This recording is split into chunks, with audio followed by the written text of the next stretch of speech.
if you've been in business for a while and you're not making any money as a wedding planner, I'm going to share 4 things that you might be missing, which is why you're not seeing a profit right now. Hi, I'm Jody Ann Rowe, founder of the Event Certificate, and I work with wedding pros to help them get more leads into their business.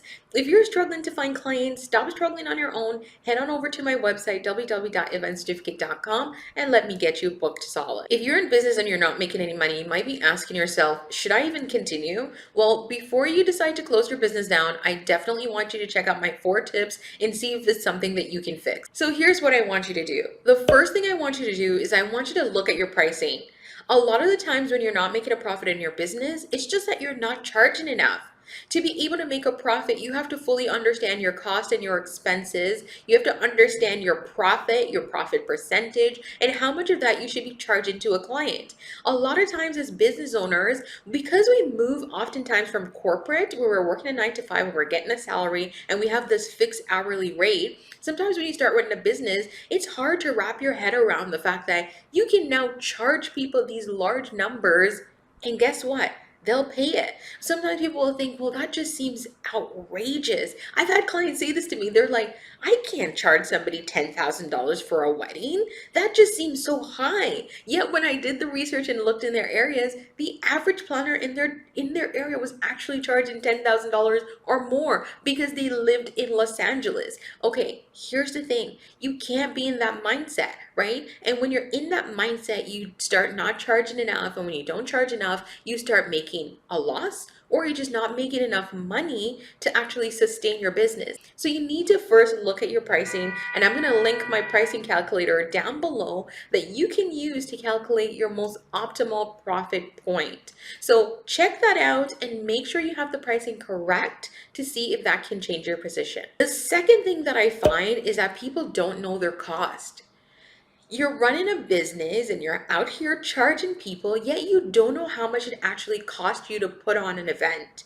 There is no way that you should be offering a client a price, a final price, without understanding how much it actually charges you, it's going to cost you to make that happen.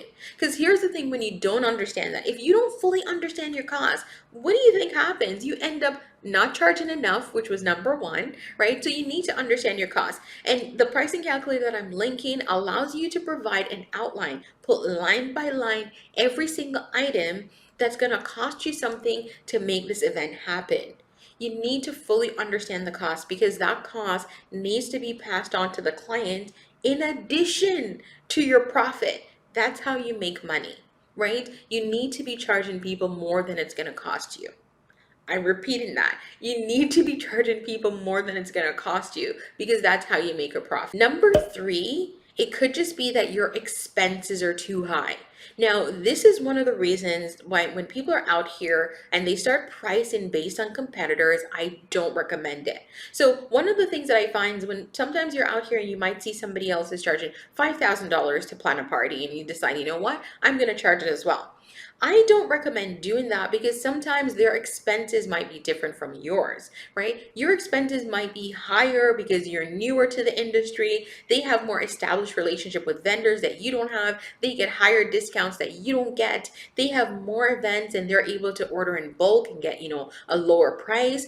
You don't know what that involves, so you need to not price based on your competitors. But sometimes your expenses are just high because you're out here with things that you don't need. Like, I have met clients who have multiple apps and softwares, programs, things they're paying for that they actually don't need. In fact, I met someone once who had so many CRMs and they're essentially all doing the same things. You don't need to have so many programs that you're paying for, especially when your business is not making money. So here's what I want you to do in this sense. Take a pen and a paper, write this down. Pause the video if you need to make a note in your app. Here's the thing. If your expenses are too high, I want you to look at what it's costing you to operate your business. So look at all the things that you're paying for, and then I want you to make a decision on if they're actually needed to run your business. So if you're paying for, 3 apps to manage your social media, and you can schedule all your social media posts within the Facebook or Instagram app, do you actually need to be paying for those, right? Or if you're paying for something to do your pins on Pinterest, Pinterest now offers a scheduler. You can actually schedule your pins directly on Pinterest. You don't need to pay for that. If you have CRMs, do you need to be paid for HoneyBook, Planner, or Dubsado all at the same time? Chances are you don't, right? There are other options. Now, I will say this. I've met clients who sometimes they have multiple CRMs because the CRMs do slightly different thing. So they might have Aisle Planner because Aisle Planner is really good in the planning phase when you're working with a client, but Aisle Planner doesn't have the level of automation that HoneyBook has in terms of, everything else, like the invoices, back and forth proposal, all the things. So they might try to use both and fill the gaps. Look for something that's a bit more comprehensive. For example, you might find one program like the Refine portal that you just do and pay a one-time fee for, as opposed to like a monthly fee. And then you can pair that with another CRM that has really good automation. And I'm going to link all of these below. I'm going to link the Refine portal, link the calculator, all of it so you have access to it, right? So look at that. Take the time, go through all the things you're paying for every month. Like, for example, are you paying for an accounting software, but you're using an accountant in person, right? Look at all of these things and look at what you can remove.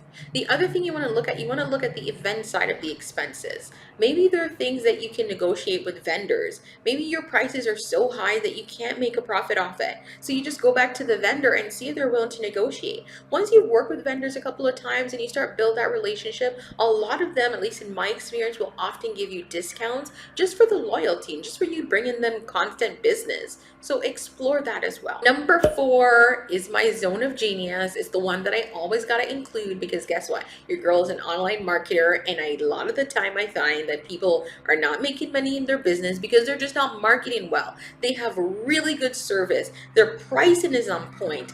Everything is set up well, but they're not marketing, meaning they're not actually actively seeking leads. They're not out there on social media promoting consistently. They don't have good SEO on their website. They're not doing all the marketing strategies to attract leads into their business.